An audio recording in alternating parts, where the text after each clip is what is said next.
Hey guys, Jababoy 8 here, and I'm gonna show you the F1 2012 Dev Diary 2 trailer. This came out yesterday. It's a new trailer. This ain't, this ain't a fake. This ain't a fan trailer or that. It is an official trailer, guys. So here we go.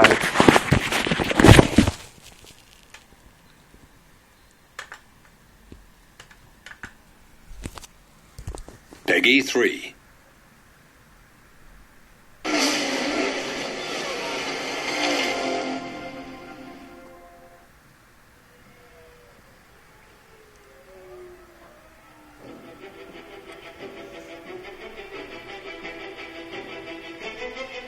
It's really the ultimate experience. It's a culmination of so much hard work. It's that attention to detail which really makes such a big difference. The drama, the tactics, the excitement, the strategy, we really have got to the heart of the sport.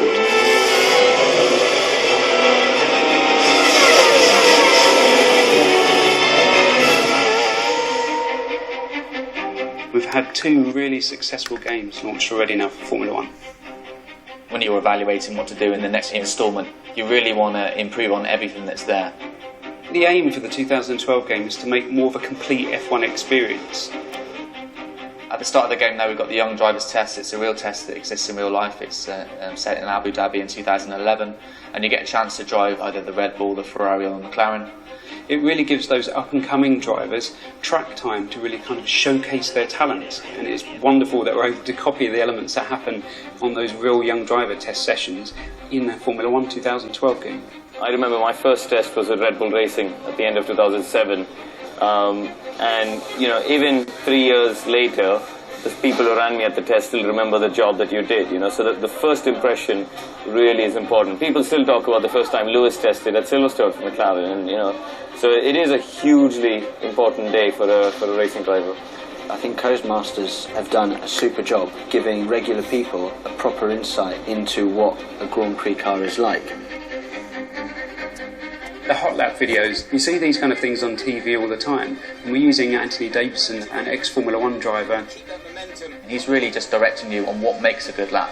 So he'll be pointing out the braking points, the things you should be watching out for. If it's a double apex, the sort of line you should be taking. This is kind of just giving you that fundamental information that you need in order to get to a new circuit, understand it very quickly and enjoy the most from it. Formula 1 games are very fast, always have been in the past, but what we've tried to do is enable the player to drive consistently. And we've put a lot of time into working on the pad to help the player control the car at speed. We're not all Fernando Alonso's of this world, we make mistakes. So rather than just hitting the pause menu and restarting the race, you've got the ability to be able to rewind time and just get to a point before the incident and just try it again. Certainly for the novices in terms of learning racing lines and avoiding incidents, they're a really useful tool. The thing that differentiates Formula 1 from all other motorsports is the strategy element. Being able to make the right call at the right time. You might not be the quickest driver, you might not have the quickest car, but you can balance the elements. You've got fuel mixtures you can dial up and dial down. You've got different pit stops. Do you stop twice? Do you try and run longer? It's a thinking man's racing.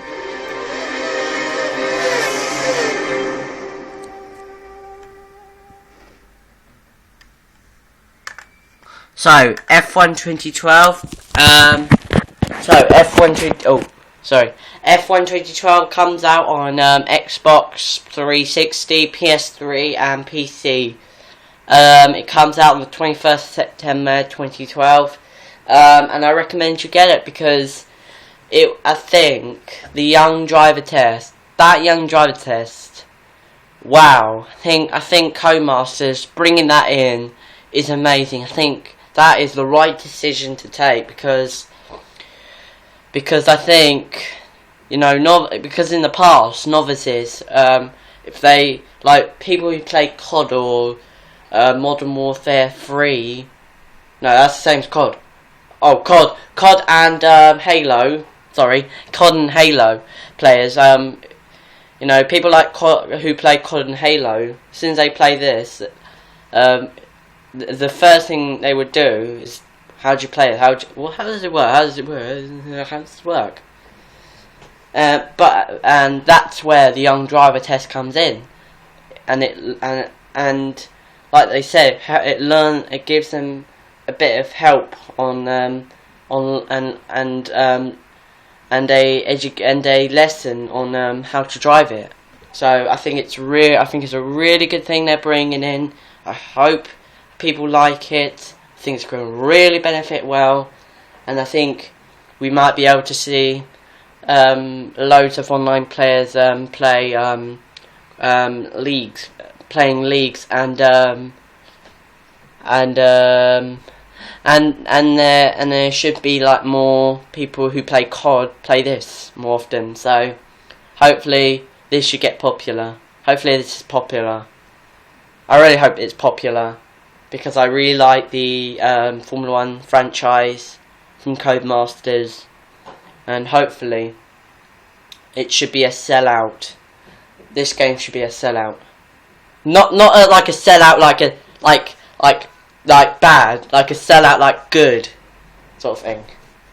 So yeah, I recommend you get this game. It's really good.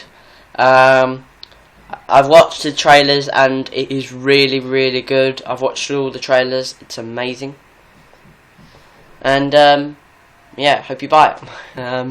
I might be doing leagues. I might be doing F1 leagues on that game. So when it comes out, I'm going to try and get it, and hopefully I might do leagues on this game. So if you want to join my leagues, then my Xbox Live name is Jababoy. You will need an F1 2012. You will need the F1 2012 game for the Xbox 360. My name is Jababoy on Xbox Live. Send me a message if you want to join my league. It has the timing and all that, dates and all that hasn't been decided. I will decide it probably like a week after the game has been released. I'll let you guys know. So if you want to join my league, send me a message. My Xbox Live name is Jababoy, Jababoy. Same as Jababoy 188, but without the 188. So yeah. Okay. So next up, my top 5 mid-season greats from the F1 2012 season. So at number 5. Nico Rosberg's first win. Amazing, unbelievable, fantastic. Wow, can't believe I did a triplet there. That's amazing. A triplet in my videos, amazing. So, Nico Rosberg, good drive from him. He did a really nice, no faults, no mistakes, kept it clean, kept it on the road, and I think he looks like a contender to win the championship. But the bad news is he's not a contender because his car is not doing well. So I think what they should do now, coming into this break, they should, they really need to reassess themselves. They need to think where they were good and where they were bad, and put the good stuff in the car and put the bad stuff out of the car. So I really hope Mercedes come on song in Spa and Monza and Singapore, and hopefully we can see them back where they belong, back to their winning potential, like we saw in China. Just really sad they're not in the front. So at number 4, Maldonado's first win. Incredible, unbelievable, superb drive from Maldonado. Who would have thought it? I think nobody could have predicted Maldonado to win the race. Even I didn't predict Maldonado to win the race. and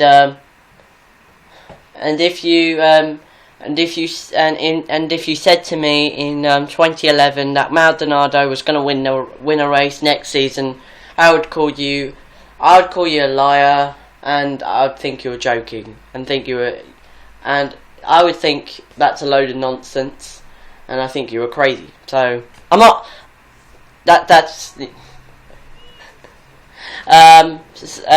But unbelievable, amazing, solid drive, a solid effort on keeping Fernando Alonso at bay. Really good on the strategy. I think he deserves that win. He drove really well. His car really acted well. It drove like it was a Ferrari, and he deserved that win. So, yeah. But the bad news is it has gone a bit downhill. He has had an accident with Perez. He's had an accident with Perez. He's also had another accident with Perez in Silverstone and Monaco. He's crashed into Paul di Resta in Hungary. What else has he done? Oh, he hit Hamilton in Europe, and I think that's it. So I think those are the only moments that he finished with new points. So I think he's got to reassess himself. He's got to find out. He's got to just learn from his mistakes. He's got to stop doing that. He's got to really think. He's got to really think serious now, because otherwise he could lose his seat. And he's got to start, picking up some points, because Bruno Senna is beating him. He's beating Maldonado in the championship. So he's got to stop doing this. He has got to stop doing this. So at number 3, Sergio Perez and his 2 podiums. That is my number 3 of my mid-season Formula 1 greatest moments of 2012. That is a really rubbish title, by the way. Sorry about that title. Sergio Perez, amazing drive in Malaysia, absolutely brilliant. Wow, he could have won the race. He could have won his first race. I think he was like Vettel in 2008. He absolutely was unbelievable. His car absolutely had pace. It had some grip, and it can hold a candle to the Ferrari. To a Ferrari, amazing, extraordinary. No, who would have predicted Perez to be on the podium in Malaysia? Wow. But sorry about this guys. Someone's cutting some trees down in there. But the pressure got a bit too high, and he went off the track. And I think if he didn't go off the road, I think he would have passed Alonso on the final lap. He looked really strong, and his move to go on hard tyres, absolutely amazing call. I think he's absolutely a driver who wants to win championships. And I think if he goes to Ferrari, I feel like he can win races, he can win championships, and maybe constructors as well. So kudos to Perez for the Malaysia and Canada. So next up, number 2 in the Formula 1 2012 greatest moments, mid-season greatest moments. It is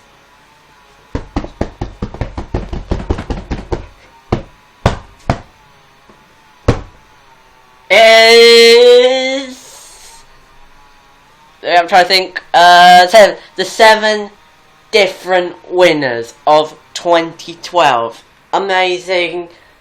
Highly unlikely. It was the most unlikely thing that we ever saw.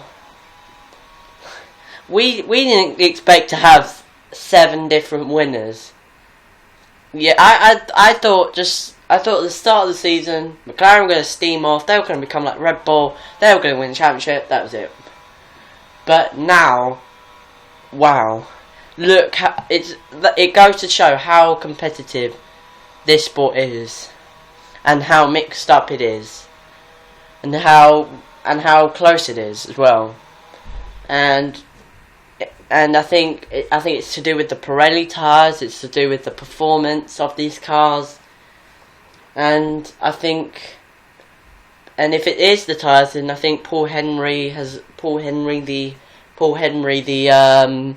head of Pirelli, should be really happy that his tyres have worked and have made it a truly amazing year to remember.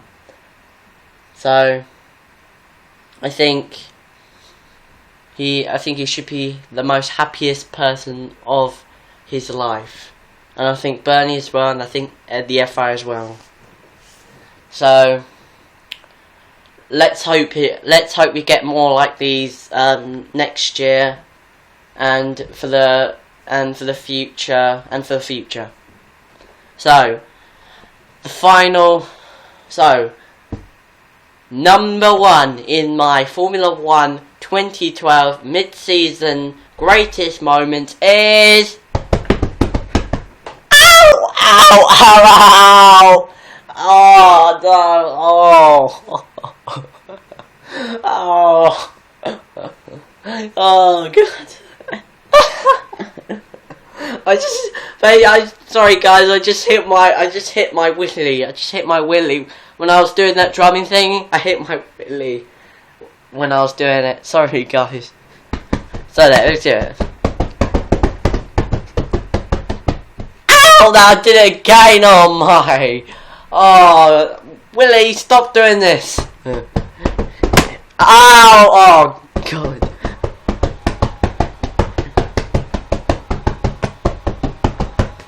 It is Valencia 2012.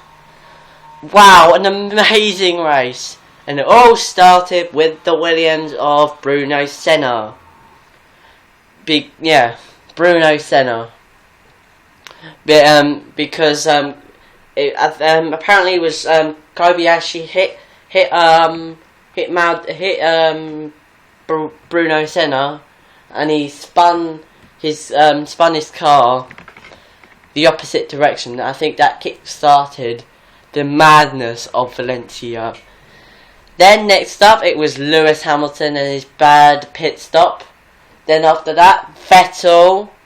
No, actually before that it was actually the Vern Kovalainen accident, which brought out the safety car. Then after that, it was Hamilton having a bad pit stop. I'm just listing down the excitement of the Valencia Grand Prix from this year. Then after that, it was the Vettel accident. The Vettel blow up. Then after that, it was then after that it was Grosjean blowing up, and then after that it was the Hamilton crash. So there was a lot of exciting moments in that Grand Prix, and I absolutely I should have brought a camera out, because I went absolutely mad when Vettel slowed down in Valencia. I thought, yes, Hamilton's gonna win the race. Yes. And when Grosjean retired, I thought, yes, he's got a chance. Come on, please, Alonso, blow up as well. So Hamilton can win the race. But thanks to Maldonado, it didn't happen, and also thanks to Raikkonen as well.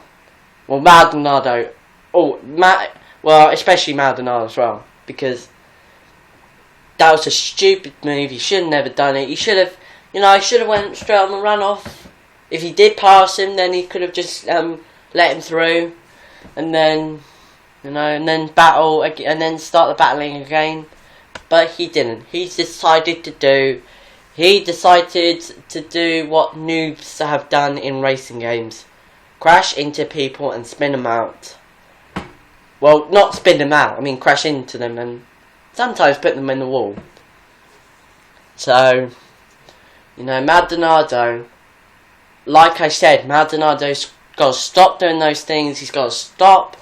You know, he's got to think. He's got to think what would it been like if he didn't make those mistakes? If he didn't crash into Perez, if he didn't crash into Hamilton, what was going to be, or Di Resta? He's got to really reassess himself, and he's got to really learn. He's got to learn from these mistakes and move on to and try and get some points in the last 9 races, because at the moment his teammate Bruno Senna is beating him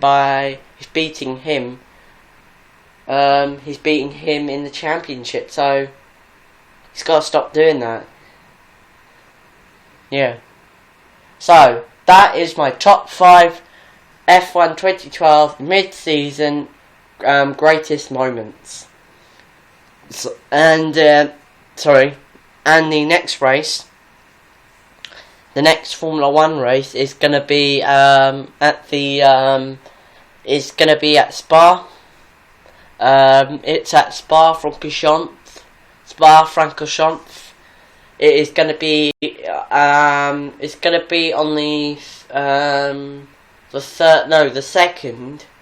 31st, the 1st, and the 31st of August, the 1st of September, and the 2nd of September.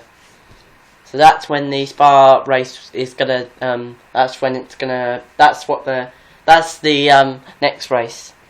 So it is going to be at Spa-Francorchamps, the next race. So finally, last but not least, the Olympics. So really big congratulations to everyone who got a medal. They've done really well. They deserve you know, a big round of applause, because they just, you know, they're you know, they're just so good. They are just so cool. So I'm gonna only do two. I'm only gonna do like two news stories, and then that's it. So the first news story: Great Britain yesterday were disqualified for a failed handover in the 4x100 meter relay, you know, just couldn't believe it when they got disqualified, because they have been doing so well. They've been doing so well. And it just gone to waste because of that move, that silly handover. You know, that I think it's just a mistake. Mistakes can happen all the time. I think they've just got to reassess themselves, learn from this, and move on to the European Championship and the Rio Olympics, which is in 2016. So yeah, really disappointed for the UK relay team.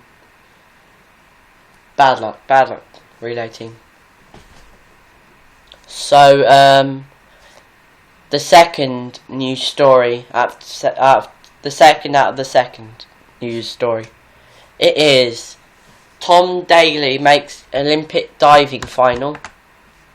Tom Daley makes Olympic diving final. after disappointment in the preliminaries, I don't know what it says. After disappointment, it was a timely return to form for the Briton, who qualified 4th behind American David Boudier. China's Lin Hui and Kuei Bo were out in front, but defending Olympic champion Matthew Mitchum